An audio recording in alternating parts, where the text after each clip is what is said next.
Llano, estoy acá trabajando en el equipo de ingeniería de Fintual desde hace poco, un par de meses. Hay varios por aquí del equipo de Fintual que ya más tiempo, por ahí pueden conversar con ellos después. Tenemos, súper buena charla y Leo va a presentar nuestro gran charlista, y después de la charla van a haber unas pizzas y unas cervecitas.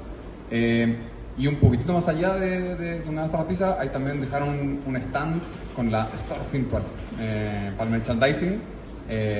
Así que ahí, si a alguien le interesa algo, me avisa y lo pueden. Este polerón es de la Store, la Easy está con una polera, hay cosas bien taquillas, serigrafías, cosas como entretenidas. Así es que eso, muchas gracias. Nos Leo. Gracias Andrés. Oye, me presento también, Leo Soto por acá, coorganizador también de estos meetups. Avisos, los que han venido más de alguna vez se los conocen, pero los tengo que dar igual para quienes pueden ser nuevos o hace tiempo que no venían a un meetup. Vamos a tener charlas al principio, en particular esta vez vamos a tener una charla más extensa, ya les voy a contar de qué.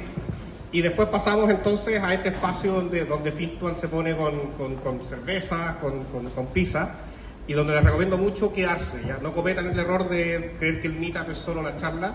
De las cosas más bacanas que pasan al hacer comunidades es que uno se junta, conversa con más gente, empieza a tender lazos y a hacer que se produzca un poco la magia, ¿ya? Así que ese es el mayor pro tip que les puedo dar, así como no se pierdan el espacio de las pizzas, más allá de si uno tiene o no tiene hambre, por la parte, o porque la charla está muy buena, sino que también para ir armando comunidad. Hecho ese aviso, paso a presentarles entonces a nuestro charlista invitado, charlista internacional, debo agregar esta vez, ¿ya? John viene de Colombia, literalmente viene de Colombia, se pegó el pique, auspiciado por su empresa, Cuenta Mono, especialmente para ser charlista de este meetup, ¿ya? Y es que hay pocos meetups en Latinoamérica de programación funcional, entonces, de hecho lo hablábamos recién con John, así que estaba perfecto para una charla donde nos va a contar cómo procesan transacciones de manera escalable con Elixir y OTP, ¿ya? John es líder técnico en Cuenta Mono. Cuenta Mono o Mono es un neobanco en Colombia para startups y pymes. Y si alguien acá ha tenido alguna vez una pyme, una startup, y le ha tocado lidiar con el banco, sabe perfectamente por qué eso es algo que ojalá exista en Chile en algún momento. No sé si le vamos a preguntar después a John ahí qué planes tienen de internacionalización. Bien, dicho eso y sin más introducción, por favor un aplauso para John, que se la jugó con viajar acá.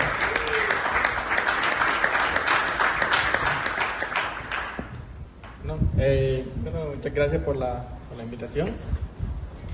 Pues yo vengo a hablarle, como dijo Leo, de cómo en Mono procesamos transacciones de tarjetas débito a escala usando OTP.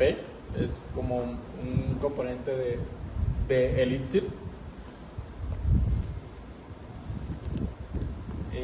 Un poco sobre mí, yo colombiano, llevo 4 años trabajando en Elixir y me estoy desempeñando como líder técnico en Mono.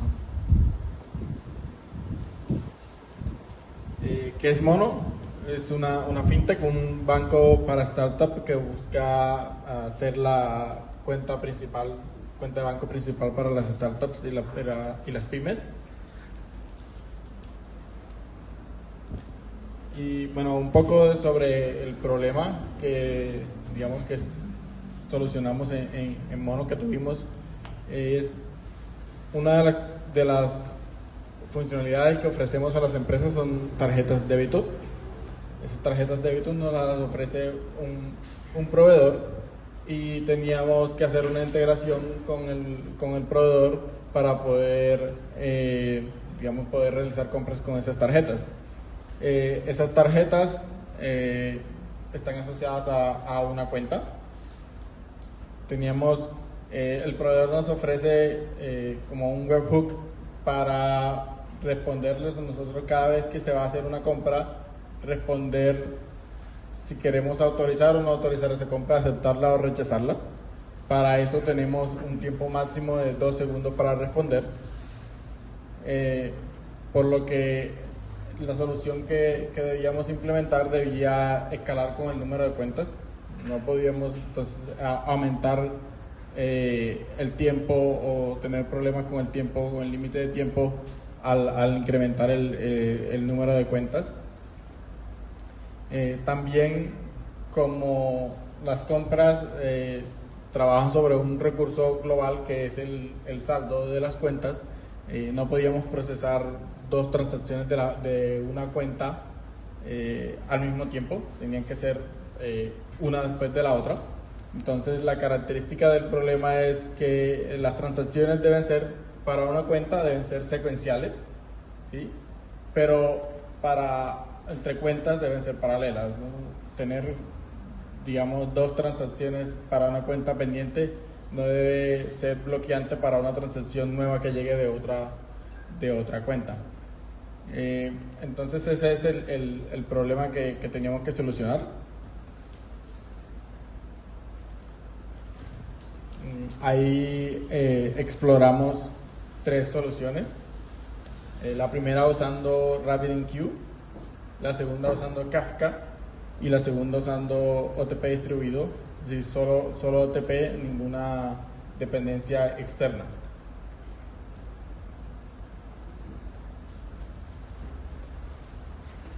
La solución con RabbitMQ, para empezar, consistía en que teníamos que agregar RabbitMQ al sistema. Nosotros no usamos Rabbit, entonces era agregar una nueva dependencia.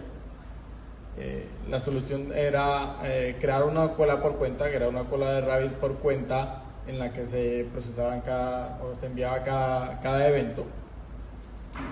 Tener un consumidor en cada nodo, como tenemos un clúster de Elixir, en cada nodo tener un consumidor por cada cuenta.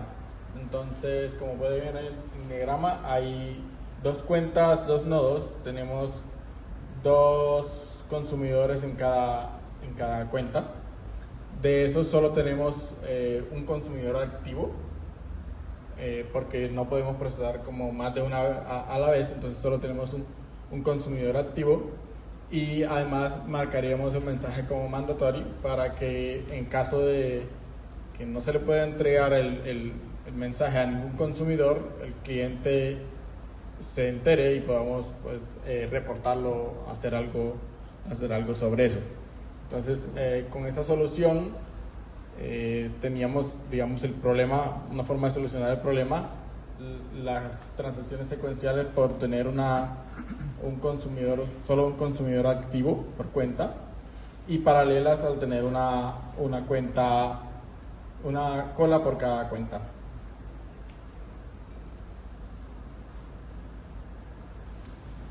La solución con Kafka era muy similar, también había que agregar Kafka al sistema. En vez de una cola, entonces tendríamos un topic por cuenta. Por cada cuenta había un consumer group, y en cada consumer group un consumidor en cada nodo. Como ven, el diagrama es muy similar. Con los consumer group también se garantiza que solo va a haber procesamiento de una transacción a la vez.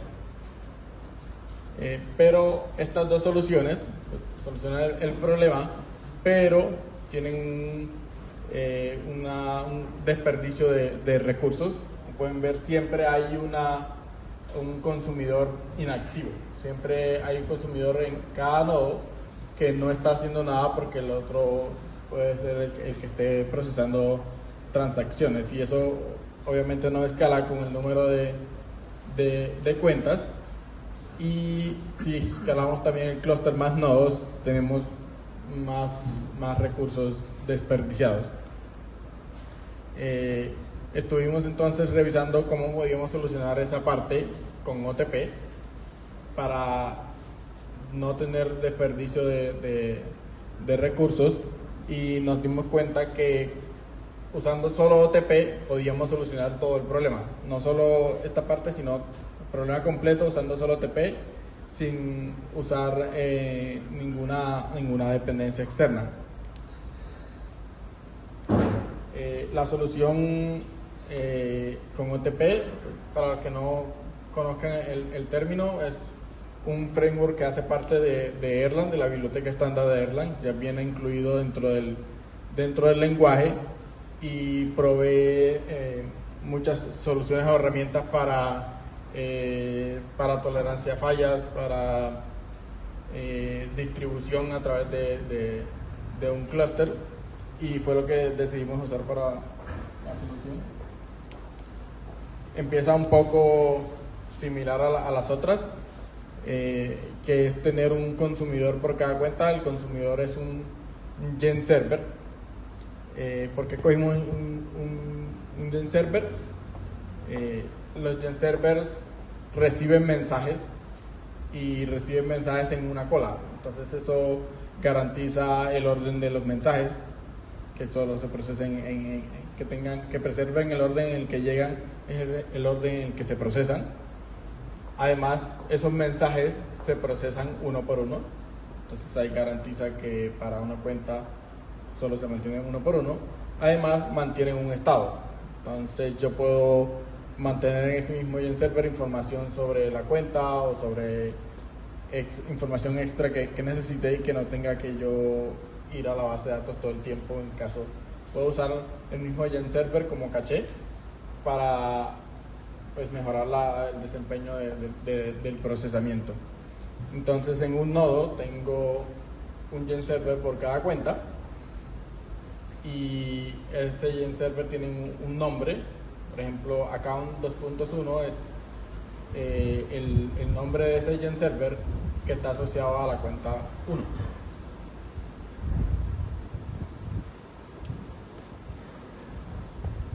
También, entonces, por cada evento que llega a esa cuenta, a ese Gen Server, yo lo proceso no dentro del Gen Server, sino que lo proceso en una tarea aparte, con un proceso aparte, similar a un hilo.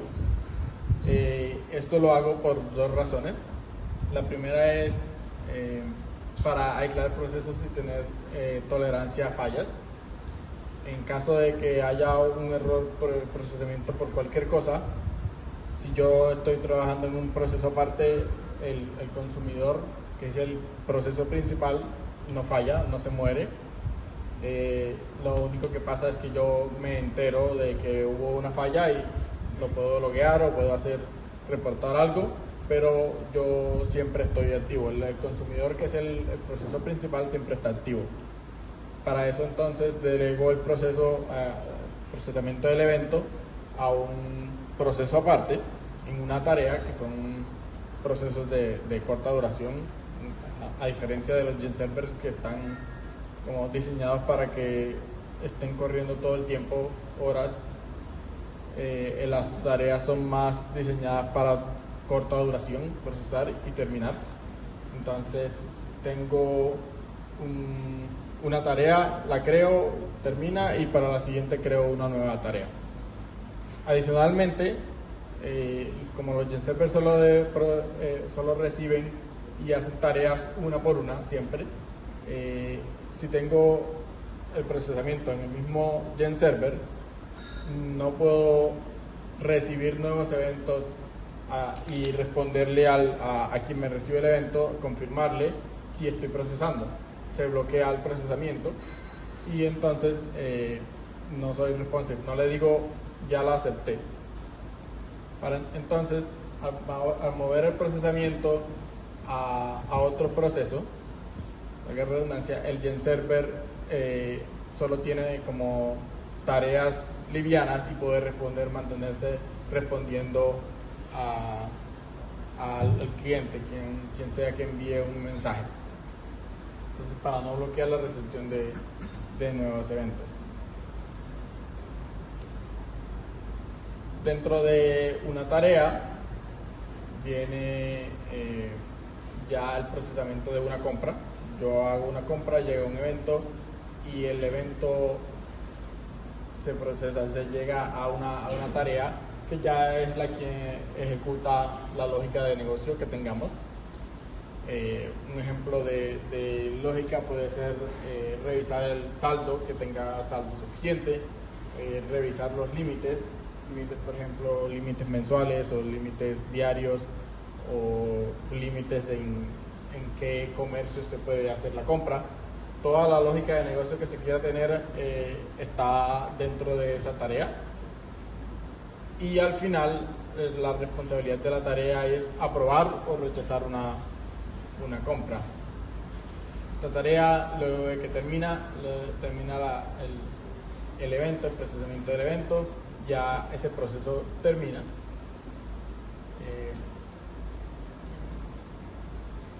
Cuando ya ese proceso termina, ya le notifica a el Gen Server y el Gen Server puede continuar con un nuevo evento.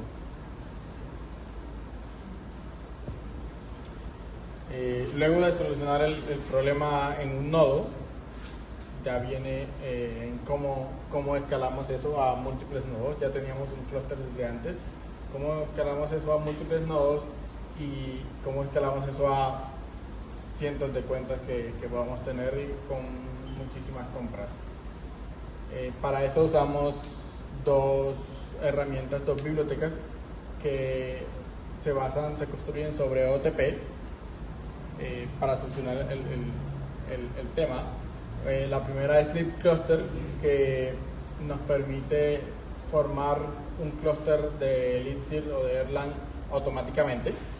Es decir, por ejemplo, si un nodo se cae, lo remueve del clúster. Si hay un nuevo nodo, por ejemplo en Kubernetes, que es normal subir y quitar, agregar y quitar nodos, automáticamente el clúster se crea. Entonces un nuevo pod aparece y el lib cluster se encarga de agregarlo al clúster.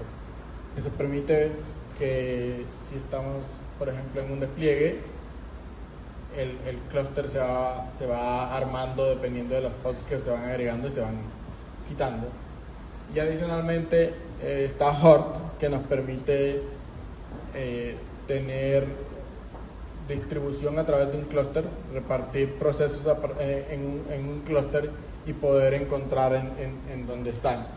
Es más como un administrador de procesos.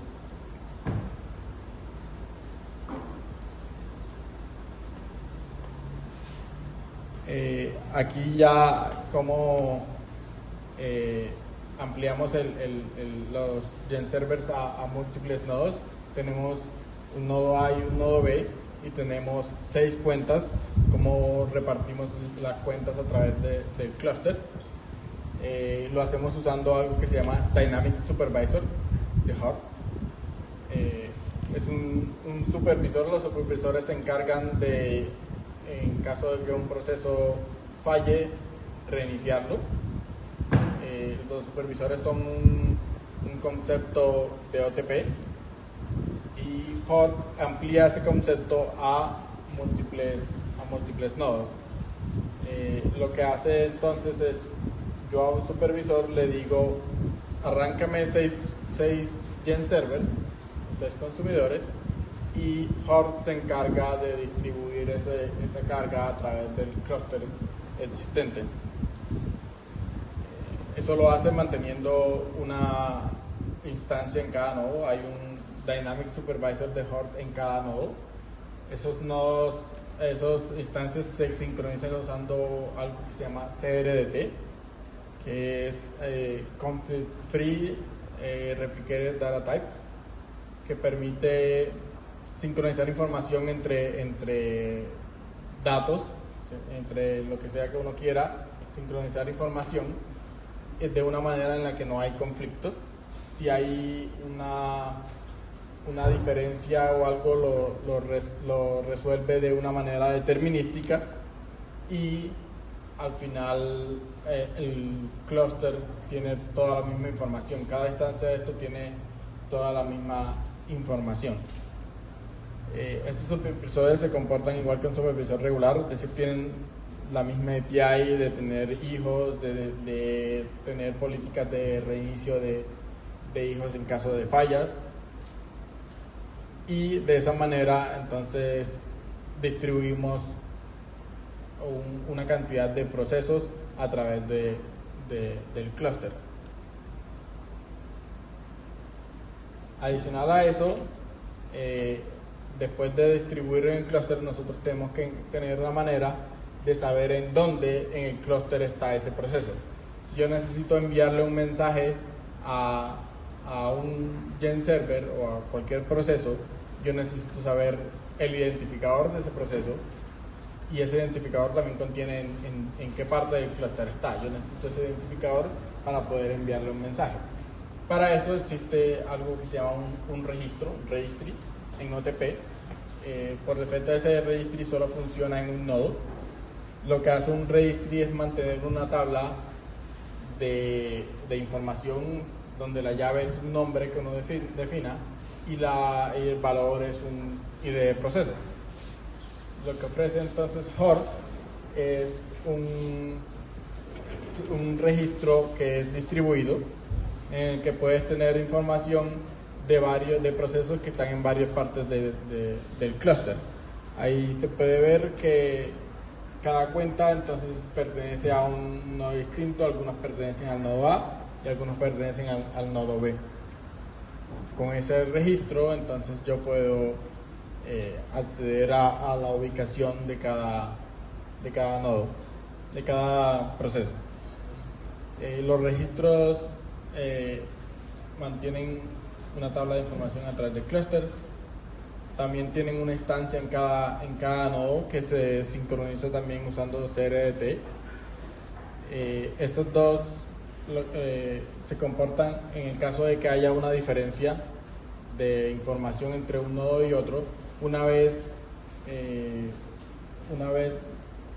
se conectan esas instancias, al sincronizar la información, en caso de que haya una diferencia, por ejemplo, si yo tengo el mismo pod, el mismo proceso en ambos, como este acá un 4, tenerlo en dos nodos, eso no debería pasar. Entonces lo que hace Hort es decidir matar uno de los dos, conciliarlo, pero nunca se queda en eso. O sea, siempre resuelve el conflicto y al final queda con un estado consistente entre los nodos.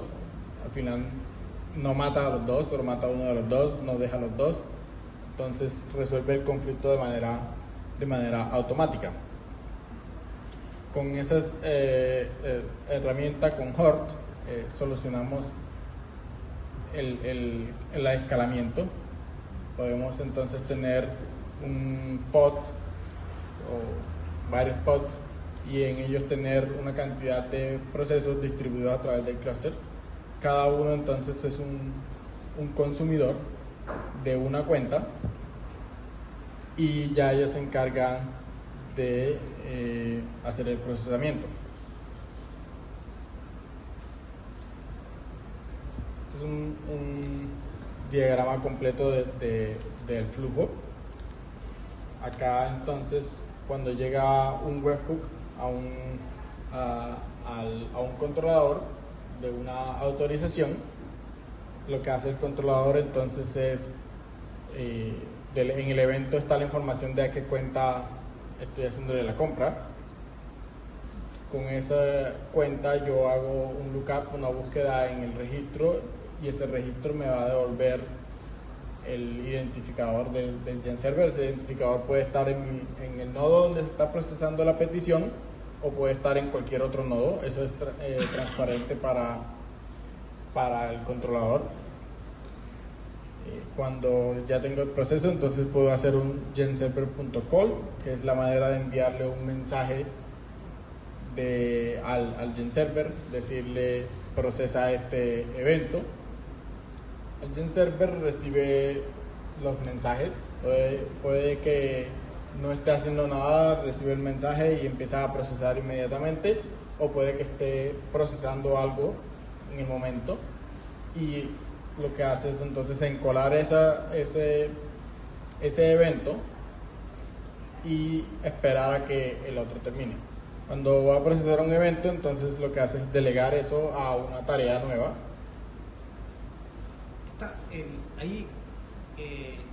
Tú estás encolando, ¿cierto? Porque la tarea se llama de manera síncrona. Entonces, la verdad es que si recibiste todo el proceso original y despachaste la tarea, eventualmente podrían haber dos tareas simultáneas. No, porque yo solo empiezo una nueva tarea Exacto. si cuando termine la anterior. O sea, el consumer está colando, está ejecutando de manera serial los tasks. Ujú, sí. Delego entonces el proceso a una nueva tarea. La tarea empieza a manejar el evento. Ya hay específico de una cuenta en un evento de una compra. Hace su lógica, revisar el balance, revisar los límites, cualquier otra validación que tenga. Y decide entonces aprobar o rechazar. Cuando termina la tarea, ya vuelve el procesamiento al consumidor. El consumidor tiene un monitor hacia la tarea. El monitor lo que permite es, yo me entero de qué pasa en la tarea, cuando termine, si termina exitosamente o no termina exitosamente, yo me entero. Si falla, hay un error, me llega una notificación, también en forma de mensaje, en la que yo puedo decidir qué hacer. En caso incluso de sea exitoso o fallida, se considera que esa tarea terminó, no debo procesar más ese evento y puedo pasar al siguiente. Si no hay más eventos, el Gen Server se queda ahí inactivo esperando a que llegue un nuevo mensaje. En ese ciclo, ese es el ciclo principal, recibir mensajes y arrancar tareas. La tarea del Gen Server es recibir mensajes, encolar, si no hay nada procesándose en el momento, arrancar una tarea para el siguiente mensaje, siguiente evento, y estar pendiente de la respuesta de la tarea. Cuando ya recibe una respuesta de una tarea, vuelve y empieza a arrancar otra tarea, si no, pues no hay nada. Cuando termina el procesamiento de un evento, el Gen Server, el consumidor, responde al controlador que ya terminó y el controlador responde la petición al GTP. Esto porque el proveedor que tenemos no podemos, aunque hacemos una petición de aprobar o rechazar, una petición aparte, allá, no podemos responder el webhook inmediatamente, tenemos que responderlo después de hacer la petición. Entonces el controlador queda bloqueado mientras el Gen Server procesa lo que se demore procesando. Ahí entonces es donde está el tiempo máximo de 2 segundos, perdón, en el que tenemos que responder. Si no se responde en ese tiempo, el cliente, el proveedor, cancela la petición y rechaza la compra automáticamente. Entonces ese es todo el flujo que hace una compra.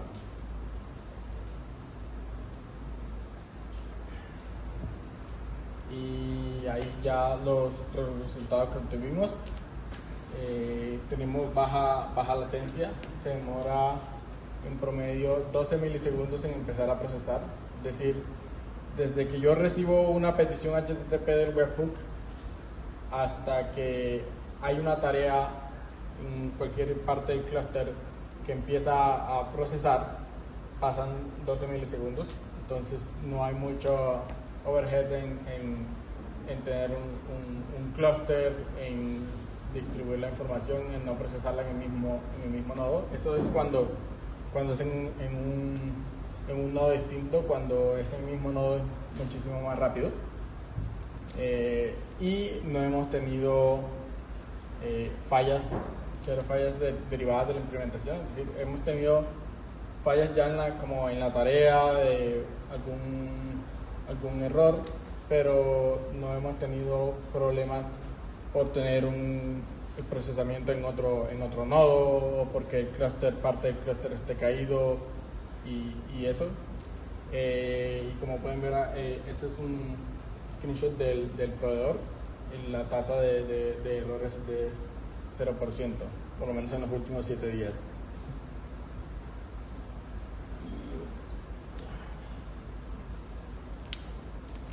Y eso sería todo.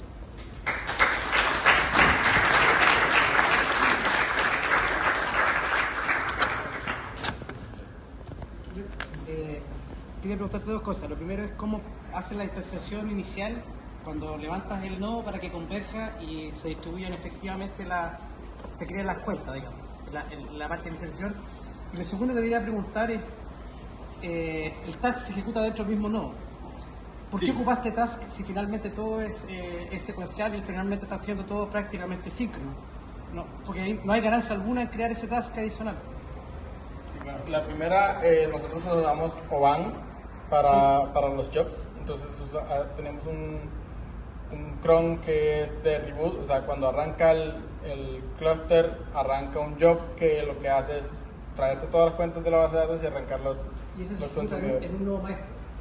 Sí, en cualquiera, porque el reboot hace una sincronización y solo ejecuta en uno. Además, incluso si lo haces al mismo tiempo, o sea, todos intentando arrancar, solo uno arranca, porque él sincroniza. También tenemos un job a cada 3 minutos que revisa en caso de que falte alguna. Y adicionalmente, cuando se crea una cuenta nueva, arranca también el consumidor de esa cuenta. Para lo otro, la tarea arranca en un nuevo proceso por la tolerancia a las fallas, para no tener los trap exits, sino que si falla simplemente nos enteramos por el monitor. Y adicional porque hay otros tipos de eventos que no requieren ese límite de 2 segundos, que debemos procesar, pero no requieren ese límite de 2 segundos. Entonces yo puedo responderle al cliente inmediatamente. Es decir, yo lo encolo y el GenServer responde inmediatamente. Si yo lo proceso en el mismo GenServer, no le puedo responder inmediatamente. Más por no tener el procesamiento en la misma tarea, en el mismo proceso. En caso en que falle, lo podemos delegar a otro proceso y enterarnos en vez de fallar nosotros, controlar el flujo mejor de esa manera. Y más por eso. ¿Cuánto tiempo se demoraron en implementar esta manera de manejar transacciones y de cuántas personas más o menos era eso? En las pruebas de concepto hicimos varias pruebas de concepto y digamos diseñando la solución fue como un mes, y la implementación fue como un mes también, como un mes y medio en total, y de personas era yo solo. ¿Antes tenían otra manera de manejar las transacciones y pasaron a esta o es como que partieron desde un inicio todo? Teníamos otro proveedor, el proveedor que tiene el banco. Nosotros estamos aliados con un banco, y ese banco ofrece un proveedor, pero con las tarjetas de ese fallan mucho, tienen muchas fallas. Entonces decidimos cambiar de proveedor, implementar una solución, y con este pues hemos tenido muchísimo menos fallas.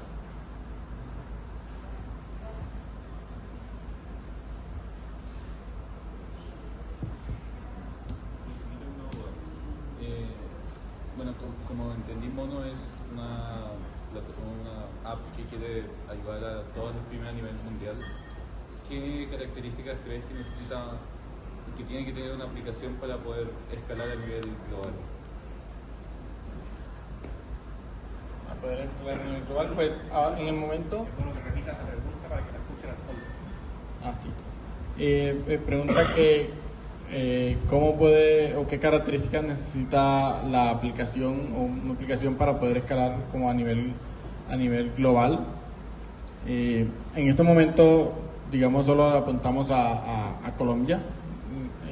La idea es encontrar Product Market Fit en Colombia primero antes de escalar a otros países. Creemos que, digamos, para escalar, uno es tener el Product Market Fit, o sea, saber qué quieren nuestros clientes, qué características tienen nuestros clientes, y digamos, técnicamente creo que puede ser un software que es tolerante a fallas, que pueda escalar, que pueda tener miles de clientes con cuentas haciendo cientos de miles de compras al mismo tiempo, que solo porque muchísimos clientes estén comprando no voy a tener fallas aleatorias de compras. Creo que esa sería como la característica principal, que tengamos un software que escale con el número de clientes. Hay 2 segundos para contactarse con el proveedor y 12 milisegundos en el programa de aquí hablando. De esos 2 segundos, en promedio, ¿cuánto tiempo se usa entre como el PIN de la red, el proceso interno de la empresa y luego que vuelva? Sí, el tiempo máximo para responder es 2 segundos. De ahí se usan aproximadamente 12 milisegundos en empezar a procesar el evento. Es decir, yo recibo la petición HTTP, ahí empieza, y ahí entonces debo buscar el consumidor dentro del clúster y debo enviarle un mensaje, y allá el mensaje empieza a crear una tarea y allá empieza a procesar. Y en todo ese tiempo son 12 milisegundos. Ahí no hay mucho tiempo. Y en la lógica de negocio, el procesamiento hasta que hacemos la petición HTTP y devolvemos y le decimos ya terminó, ahí se demora en promedio 600 milisegundos. Entonces estamos bastante bajo el límite. ¿Esto lo tiene buscado en la empresa o lo tienen en...? Todo eso está en AWS. Una pregunta, cuando hiciste el post con RabbitMQ y Kafka, ¿con qué lenguaje lo tenías corriendo? Con Elixir, sí, o sea, siempre ya estábamos trabajando con Elixir, entonces era integrar Kafka o Rabbit a Elixir y, digamos, delegar a Rabbit como la distribución de manejar las colas y todo eso, y ya nada más era el procesamiento del evento, crear los consumidores en Elixir. Por acá tengo una pregunta. Si en medio de todo, de que recibiste una petición, ¿cierto? Entonces tú tienes 2 segundos para responder. Y pasa algo de esas cosas que rara vez pasa, pero que pueden pasar en AWS, que una máquina se muere o pierde conectividad. Eso es algo de lo que tú explicaste del cluster que se auto sana y o esa petición ya se perdió. La pregunta es si se cae un nodo mientras estáis procesando algo de esto, ¿se recupera o eso se pierde? Ya esa compra sí se pierde, el evento se pierde porque se pierde la comunicación entre la espera, está esperando que responda a un nodo que ya no existe, un proceso que ya no tengo comunicación, entonces ya se pierde, y lo único que puedo hacer es responderle al proveedor que rechace, que ya, porque no puedo, digamos, recuperarme de eso. Hasta ahora no hemos tenido esas fallas, afortunadamente.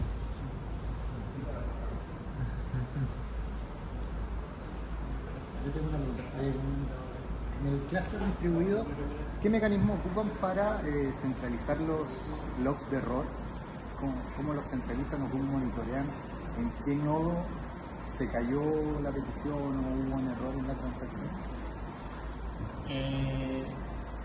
Pues tenemos Logfare, donde se envían todos los logs, se envían a Logfare. Adicionalmente podemos ver los logs individuales en cada nodo mientras están corriendo, y en los logs incluyen la metadata, está el nodo, entonces podemos saber en dónde falla.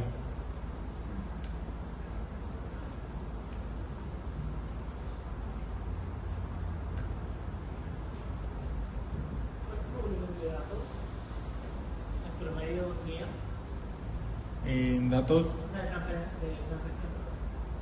transacciones, hasta ahora estamos como lo acabamos de liberar para todos. Inicialmente lo teníamos para unas cuantas cuentas, como 20 cuentas más o menos.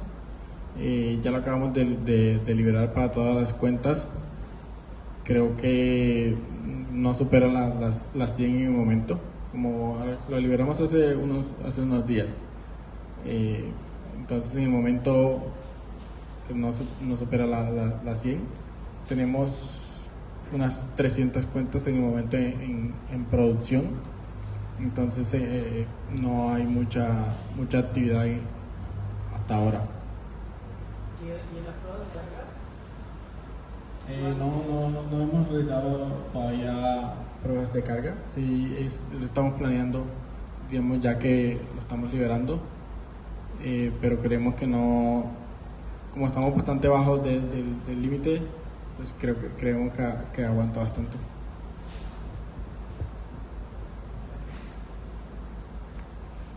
¿Evaluaron ocupar UBAN en el task o sencillamente no dijeron lo vamos a hacer con task nomás porque es más rápido y queremos que sea liviano? Esa es una pregunta. Y dos, ¿dónde implementaron la transacción, la persistencia de la transacción? ¿En qué parte se almacena, en definitiva, dónde queda registrada la transacción?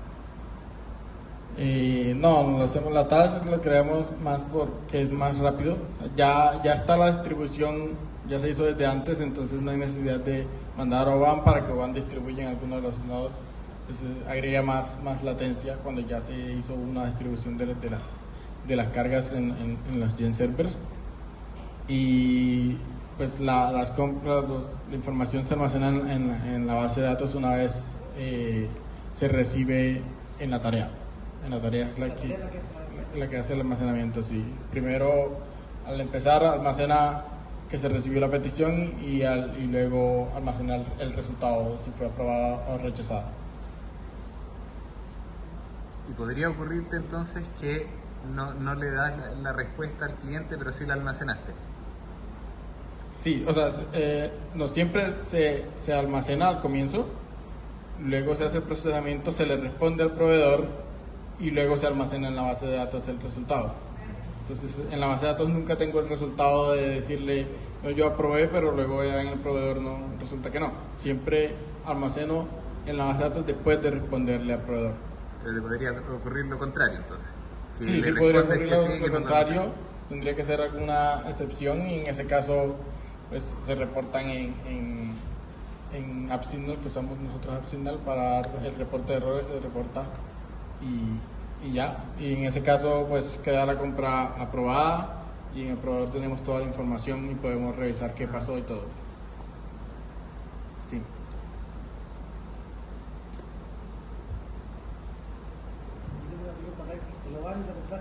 ¿Fueron con la open source o fueron con la versión pagada? Inicialmente usábamos la open source, luego la cambiamos a la paga hace por ahí como 5 meses. ¿Por alguna razón?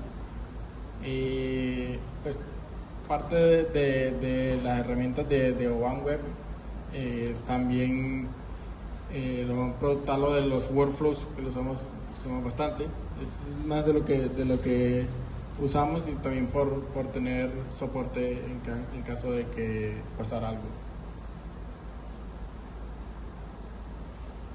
Que te llaman de Colombia, de emergencias y oye, yo le están llegando a 100.000 clientes hoy día, ¿qué es lo primero que tú escalarías? ¿Dónde te metes hace rato y Creería, pues ya están los clientes creados, ya pues sería escalar el número de nodos, creería yo. También para eso ya se está como trabajando en el monitoreo de los recursos del sistema para hacer el autoescalamiento. Sería, digamos, controlar el número de nodos y también la cantidad de recursos que tiene cada nodo. Por defecto, usualmente lo que hace uno es escalar el número de nodos, pero sí es escalar los nodos.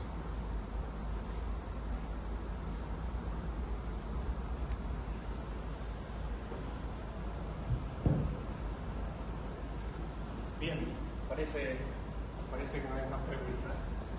Oye, un aplauso para Charlista.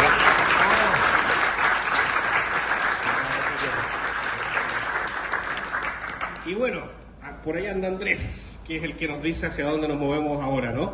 Andrés, dirígenos, guíanos por el camino hacia donde sigue la cosa. Para los que, bueno, muchas gracias, John, tuvo muy buena charla. Para todos los que llegaron después, tenemos ahora unas pizzas y unas chelas. Lo que distingue a esta charla, además de haber sido muy buena, de ver un video en YouTube, es que ahora vamos a compartir, comer unas pizzas y unas chelas, así que pasen por aquí. Ahí en la mesa hay unos stickers, unas cositas para tapar la webcam también, ahí de regalo, souvenir. Un poquito más allá está la store, eso no es souvenir, eso hay que, o sea, es souvenir, hay que pagarlo, no es de regalo. Y eso, un gusto haberlos tenido a todos acá en Fintual y eso, a disfrutar. Gracias, chau chau.